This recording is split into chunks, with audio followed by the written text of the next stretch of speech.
welcome back. And right now we have with us over the phone live His Excellency Ambassador Gamal Bayoumi, former Assistant Foreign Minister.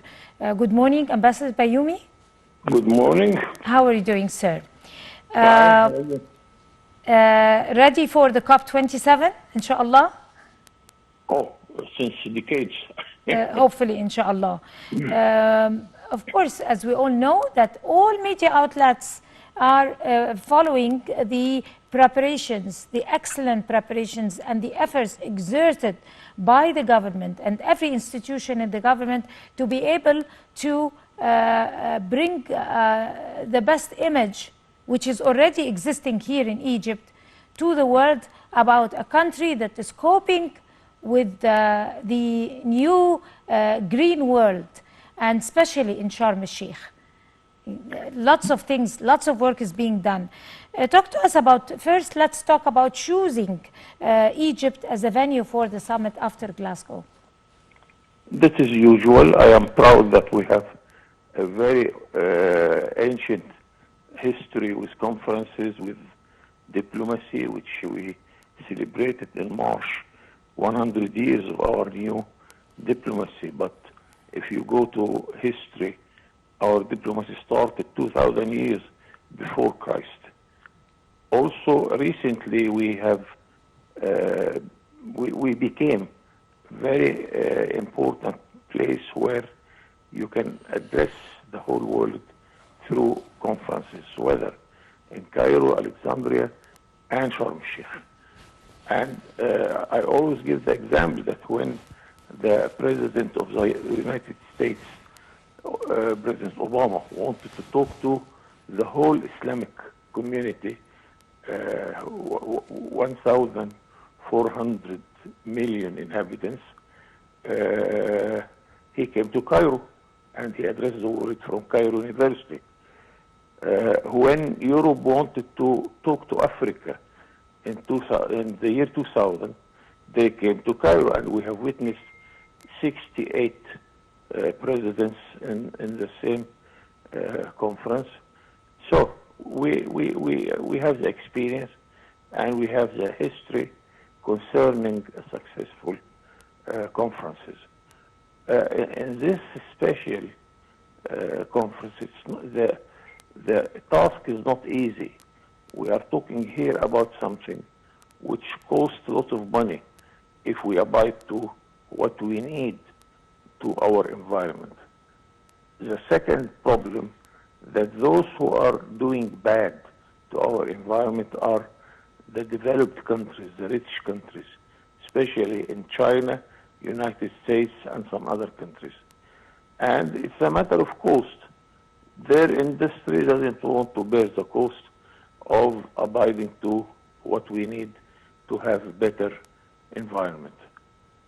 Right. And it is well known that they always commit themselves to do this or that, but they do not, in practice, do what they promise to do. This is mainly the whole environment of this conference. But we hope that with the Egyptian diplomacy, with the diplomacy of the group of the developing countries, the group of 77, which is in real 139 countries who are suffering from these practices, can convince those industrialized countries to cooperate in order to make our life much better. Unfortunately, we all share the environment of this very small village which you call the earth. We smell the same air, whether it is in Africa or in Europe or the Americas. That's why we have to cooperate, all of us, in order to have better life, better environment around us.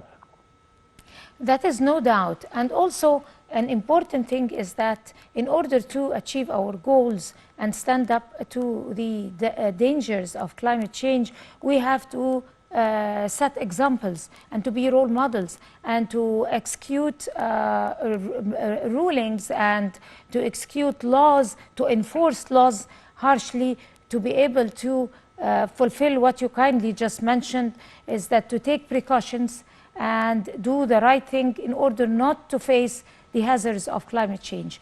And this is what Egypt have been following for the past almost 12 months or even for 2 years, working to transform our economy into a green one, to transform our governments to be environmentally friendly, and to enhance the awareness about taking heed to maintain the environment and the ecosystem and maintain a good biological balance. Sharm el-Sheikh is a very good example of that. It is the first green city in the Middle East to be visited. So what does that reflect to the visitors of COP27? This is very wise. What you are saying is very good policy. If you want to convince people to follow a good policy, you have to start by yourself. Because we are not going to ask people to do what we do not do. And I give another example. Europe also started since decades to have better environment, especially in their car industries. The exhaust of their cars are not the same of ours. So less carbon, less